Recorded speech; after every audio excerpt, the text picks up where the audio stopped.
समान चिकित्सा। यह एक समान शिक्षा और एक समान चिकित्सा गरीबों के चेहरे पे मुस्कान लाने वाली व्यवस्था है, जो आज तक हमारे देश के कोई भी सरकार चाहे कोई भी नेता इसके लिए आवाज नहीं उठा पाई है। मैं माननीय या अपने सरकार से यह पूछना चाहता हूं कि हमारे देश में दो शिक्षा नीति क्यों? हमारे देश में उद्योगपति, संपन्न परिवार और हमारे देश के नेताओं के लिए इंग्लिश मीडियम प्राइवेट स्कूल की स्थापना कर दी गई है, जिसके बच्चे पढ़कर आए दिन आईएएस, आईपीएस, डॉक्टर, प्रोफेसर और इंजीनियर बन रहे हैं।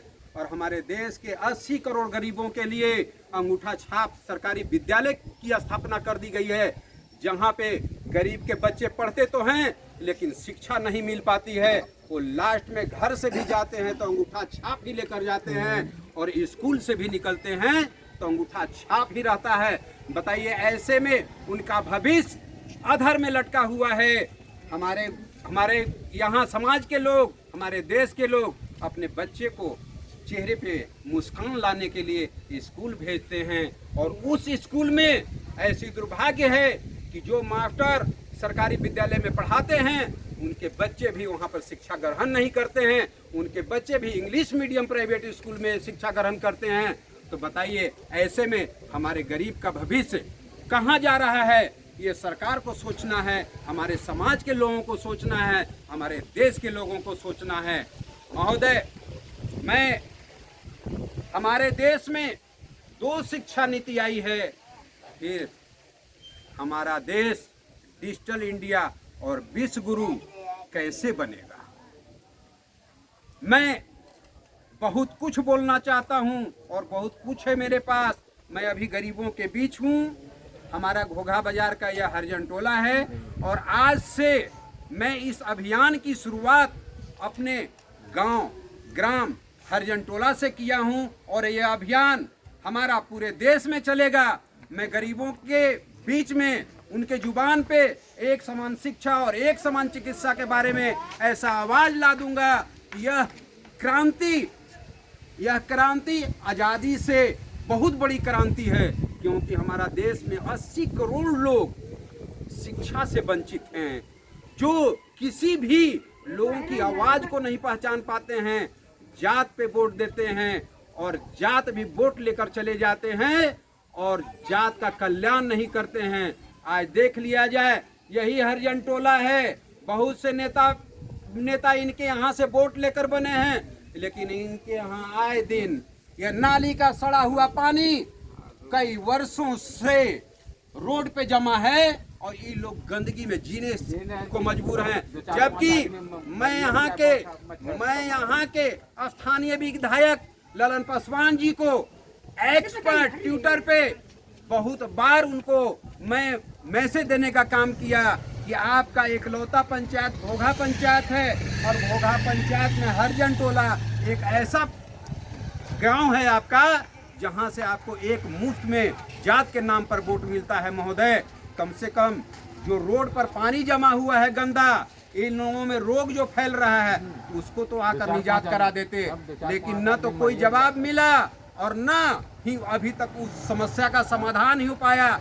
लेकिन जैसे इलेक्शन आएगा विधानसभा का 2025 में, वो यहीं आएंगे और फिर इन्हीं गरीबों से बोलेंगे कि आप हमको वोट दीजिए, हम आपके जात हैं।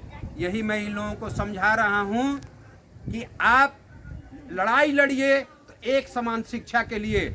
हमारे देश के प्रधानमंत्री हों, राष्ट्रपति हों, सांसद हो, मंत्री हो, विधायक हो, चाहे एक रिक्शा चालक का भी बच्चा हो, सबका शिक्षा एक ही जगह होना चाहिए, वह है सरकारी विद्यालय। तब जाकर हमारे गरीब के भी बच्चे उसी विद्यालय से DM, SP, doctor, engineer, professor बन के निकलेंगे। तब ये झोपड़ी वाले का जो है पक्के का मकान दिखाई पड़ेगा, तब ये बैठे हुए गरीब के चेहरे पे मुस्कान दिखाई पड़ेगा। और जिस समाज में शिक्षा नहीं है वह समाज मरा हुआ समाज है। इसलिए एक समान शिक्षा होनी चाहिए। आज हमारे देश में दो समान चिकित्सा है। हमारे देश के संपन्न लोग, हमारे देश के नेता लोग प्राइवेट हॉस्पिटल में अपना इलाज कराने चले जाते हैं, लेकिन हमारे गरीब के लिए भागलपुर में मायागंज हॉस्पिटल की स्थापना की गई है। हमारे गरीब जाते हैं जब इलाज कराने के लिए तो आए दिन पता चलता है कि अल्ट्रासाउंड खराब है। अगर वहाँ 25 दवा मिलना चाहिए, 10 दवा मिलना चाहिए, 2 दवा वहाँ मिलता है और 8 दवा जो है प्राइवेट मेडिकल दुकान से खरीदना पड़ता है। सीटी स्कैन कराना है तो सीटी स्कैन खराब है। अगर यही एक समान चिकित्सा हमारे देश में हो जाए, सबका इलाज सरकारी विद्यालय में, देश सबका इलाज सरकारी हॉस्पिटल में हो हमारे देश में, तो एक भी गरीब हमारा इलाज के बिना जो है मर नहीं पाएगा और सबका इलाज सही समय पर और सही ढंग से जो है होगा। इसलिए हमारे देश में एक समान शिक्षा और 2 समान चिकित्सा हमारी सरकार कर दे। हमारे देश का जितना भी गरीब है वह खुद विश्व गुरु बन जाएगा, क्योंकि जब उसके बच्चे डीएम, एसपी, डॉक्टर जब बनना शुरू कर देंगे तो 5 किलो अनाज के मोहताज नहीं रहेंगे। महोदय, आप इनको एक समान शिक्षा तो देकर दिखाइए। यही समाज के लोग, यही गरीब लोग आपको टैक्स देंगे और किसी अदर कंट्री के ऊपर जब आफत आएगा तो यह गरीब 50 किलो अनाज देने योग्य बन जाएगा। इनको 5 किलो अनाज की आवश्यकता नहीं है। इनको इस योग बनाइए कि यह खुद सक्षम हो और देश की प्रगति को आगे बढ़ाएं और खुद भी आगे बढ़ें और हमारा देश भी आगे बढ़े। अगर हमारे देश के नेताओं को लगाव है तो गरीबों के चेहरे पे मुस्कान लाइए। एक समान शिक्षा और एक समान चिकित्सा। मैं एक दोहा पढ़ता हूँ जो मैं लिखा हूँ, यह जनता मंच लिखा है। आप जनता मंच लिखा है। श्रीमान जी, जनता मंच का कहना है हमें जात नहीं गरीबों की जमात चाहिए, देश में एक समान शिक्षा की सौगात चाहिए। अब शिक्षा क्या बोलता है? शिक्षा बोलता है मैं शिक्षा हूँ, मुझे बर्बाद मत कर, मैं सबका हूँ, मुझे आजाद कर। क्यों उलझा रखा है तू मुझे अपनी गंदी राजनीतियों में? मैं शिक्षा हूँ, देख मुझे बांट न अमीरी और गरीबी के दलदल में। अगर इतना ही मतलब है तुझे इस दुनिया के हम सभी गरीबों से, तो आ, मैं शिक्षा हूँ, मुझे आजाद कर अपनी गंदी राजनीति की बीड़ियों से। क्योंकि मैं ही वो आधार हूँ जो सब में समा जाऊं। देश में एक समान शिक्षा हो जाए तो मैं सही में देश को डिजिटल इंडिया और विश्व गुरु बना जाऊं।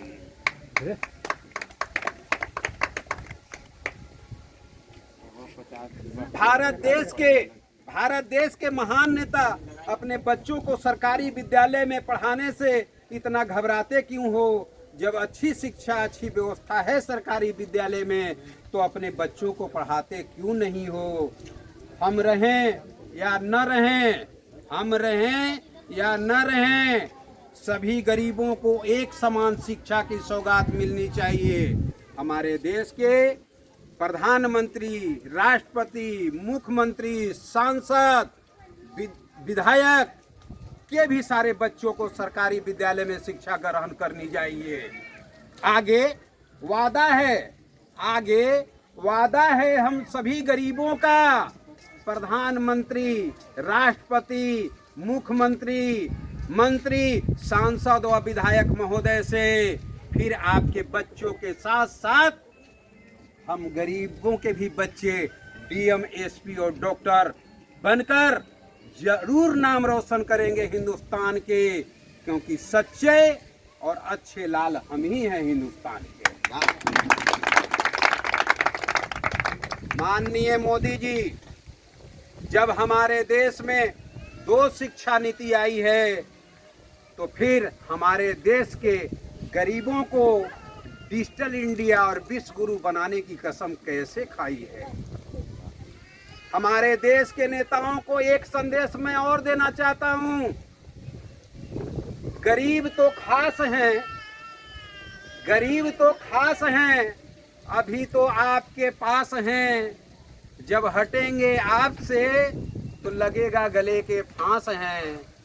इसलिए महोदय जी, उत्थान करना हो तो गरीब की उत्थान कीजिए, मुस्कान लानी हो तो गरीबों के चेहरे पे मुस्कान लाइए। ऐसा काम कीजिए, और वह काम है एक समान शिक्षा और एक समान चिकित्सा।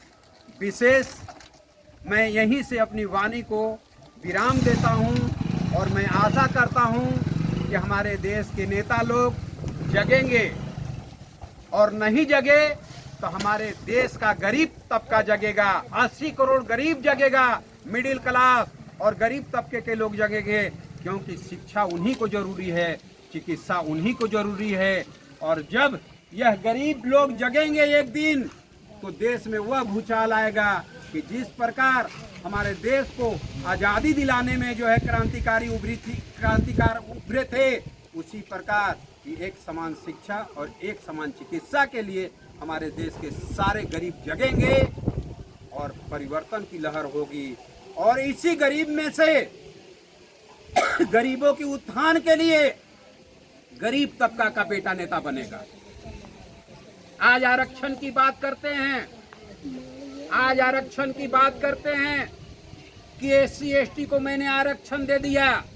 महोदय जी बताइए, आरक्षण वाले नेता आरक्षण के नाम पे इन गरीबों से वोट लेते हैं। आरक्षण है क्या? आरक्षण मिल कहाँ रहा है और किसको मिल रहा है? थोड़ा गरीब जनता को तो बताइए।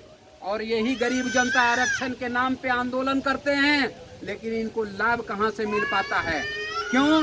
कि इनके बच्चे तो अंगूठा छाप सरकारी विद्यालय में पढ़ते हैं, और इन्हीं के जात के जो संपन्न लोग हैं, जो अमीर हैं, उनके बच्चे इंग्लिश मीडियम प्राइवेट स्कूल में पढ़ते हैं। तो कोई भी कंपटीशन में, नौकरी में अगर 40 अंक लाने की बात होती है, तो ये गरीब के बच्चे अंगूठा छाप सरकारी विद्यालय में पढ़ने वाले बच्चे कहाँ से 40 अंक लाएंगे? इन्हीं के जात के जो संपन्न लोग हैं, जिनके बच्चे इंग्लिश मीडियम प्राइवेट स्कूल में पढ़ते हैं, वो 40 अंक लाते हैं, और उन्हीं के बच्चे जो पहले से ही खुशहाल हैं, उन्हीं के बच्चे IAS, IPS, DM, professor, engineer और डॉक्टर बनते हैं। इसलिए हमारे गरीब को आरक्षण के बारे में आप बताइए। तो अगर आप सही में हैं, इनके स्वजाति हैं और इनके लिए आरक्षण लागू किए हैं, तो इनको तो बताइए तो कि इनका आरक्षण में कहाँ से इनको लाभ मिल रहा है। इनको तो लाभ ही नहीं मिल रहा। आंदोलन सबसे ज़्यादा यही करते हैं। इसलिए मैं आप लोगों से बोलता हूँ कि आप आरक्षण के नाम पे कभी कोई आपको दिग्भ्रमित करे, आप उनसे आवाज़ पूछिए, सवाल पूछिए कि आरक्षण का लाभ हमको कहाँ से मिलेगा। हमारे बच्चे के लिए तो आप अंगूठा छाप सरकारी विद्यालय का स्थापना कर रखे हैं, हमको आरक्षण का लाभ कहाँ? मेरा बच्चा 40% अंक का लाभ पाएगा क्या? आप सवाल कीजिए, उनसे पूछिए, वो भागेंगे। जानेंगे कि अब यह जनता जागरूक होना शुरू हो गया है, अब इसमें कोई आवाज देना शुरू कर दिया है। इसलिए आप लोग सब चीज को समझते हुए सबसे पहला आवाज एक समान शिक्षा का, एक समान शिक्षा आपको मिल जाएगा, वहीं से आपका रास्ता खुल जाएगा आगे बढ़ने का। आप किसी के बहकावे में नहीं जाइए, चाहे हम हो चाहे कोई भी हो, आप खुद समझ सकते हैं। मेरी बात को समझिए, दूसरे की बात को समझिए। जो मैं बोला आप दूसरे से समझिए कि यह सही चीज है या नहीं है, तब आप हमसे जुड़िए, तब हमारी बातों की भी आप चलिए। धन्यवाद। मैं संतोष दुबे अपनी वाणी को समाप्त करता हूँ।